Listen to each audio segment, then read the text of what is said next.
Israel Hamas के बीच युद्ध विराम। कतर का दावा, 13 बंधकों को आज किया जाएगा रिहा। इजराइल और हमास में जंग के बीच एक समझौता के तहत आज से बंधकों की रिहाई की जाएगी। गाजा पट्टी पर इजरायली सेना के हमले कुछ देर में थम जाएंगे। युद्ध विराम होने के बाद बंधकों का पहला जत्था शाम को इजराइल को सौंपा जाएगा। कतर का कहना है कि गाजा में ईंधन और मानवीय आपूर्ति आज तेज हो जाएगी।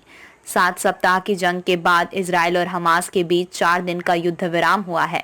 इजराइल और हमास के बीच जारी जंग के दौरान राहत की खबर है। कतर के विदेश मंत्रालय के अनुसार युद्ध विराम भारतीय समयानुसार सुबह 10:30 बजे से शुरू हो गया, जबकि बंधकों के पहले समूह को युद्ध विराम के कुछ घंटों बाद भारतीय समयानुसार शाम 7:30 बजे के आसपास हमास द्वारा रिहा किया जाएगा। बंधकों के पहले समूह में एक ही परिवार के 13 महिलाएं और बच्चे शामिल होंगे। कतर और अमेरिका के बीच हुए समझौते के अनुसार 4 दिनों में 50 बंधकों को रिहा करने पर सहमति बनी है।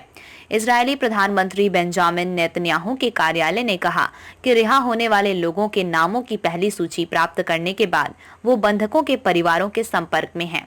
कतरी विदेश मंत्रालय के प्रवक्ता माजिद अल अंसारी ने कहा कि इजरायली जेलों में बंद फिलिस्तीनी कैदियों को भी शुक्रवार को रिहा कर दिया जाएगा।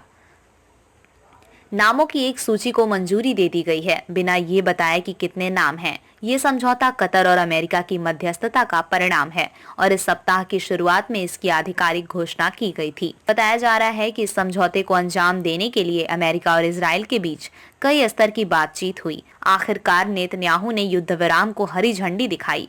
युद्ध विराम के तहत जमीनी और एयर स्ट्राइक दोनों हमले थम जाएंगे। वहीं सुरक्षित माहौल में बंधकों की रिहाई के लिए गाजा पट्टी पर आसमान को ड्रोन से मुक्त किया जाएगा। हमास ने पुष्टि की कि समझौते के तहत युद्ध विराम भारतीय समयानुसार सुबह 10:30 बजे शुरू हो गई। इसका उद्देश्य भोजन, पानी और ईंधन की कमी से जूझ रहे गाजा के 2.5 मिलियन निवासियों को सहायता प्रदान करना भी है। इसमें कहा गया है कि कुल 50 बंधकों को मुक्त किया जाएगा।